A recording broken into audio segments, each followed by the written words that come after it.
Well, we're joined by the behavioural expert Honey Langcaster-James now. I've just been scrolling through my Twitter feed here, people talking about their worst parking sins. A couple of them here.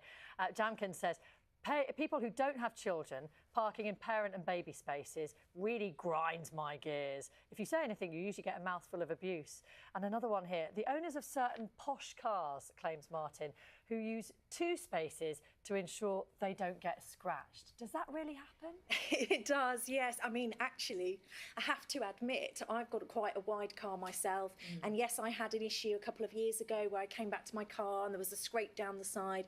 And ever since then, I've got to be honest, sometimes I do try to justify to myself if I'm slightly over that actually this is okay because I'm avoiding, you know, the inevitable scratch or whatever. And I do know of people as well who regularly will say, actually, I park outside of a city centre because I don't want to be that person in a bay where you come back to your car, there's a scratch, someone hasn't left their details. Charlie and I were both saying earlier, the reason or the way we deal with this is just by having bad old cars and we don't care if they get scratched or not. That helps a little bit. That helps take the pressure off a little bit. But I think one of the interesting things about this is how there's often quite a disparity between what people think you should do and you know, for example, that kind of really getting quite angry about those rules about not parking in a child spot or perhaps a disabled badge holder spot. But then it's interesting because when it actually comes to themselves, on occasion they might be in a hurry, they might have some reason where they're able to justify to themselves, oh, today I just did this, but you know, this isn't really,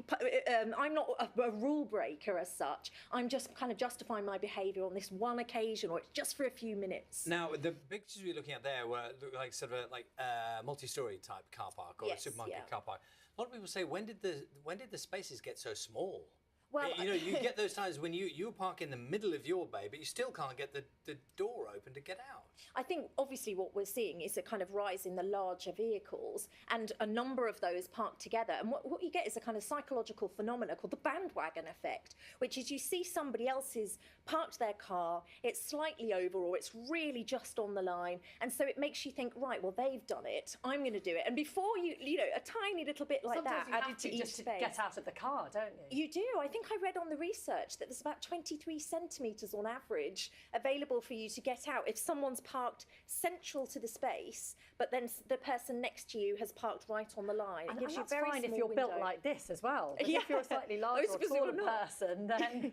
Yeah, exactly. And I think when you get irritated about those things, that's when you start to kind of justify being a bit of a rule breaker and sort of saying to yourself, well, I'm just popping in for a few moments, I'm not doing any harm. I think the worst offenders are those who perhaps see a disabled badge user's space and they think, oh, there's loads of them. You know, I always hear this, people say, there's loads of empty spaces, what harm am I doing? But of course, for some people, I think people see it as a privilege or some sort of special treatment, but it isn't. It's levelling the playing field for those people who really need those spots.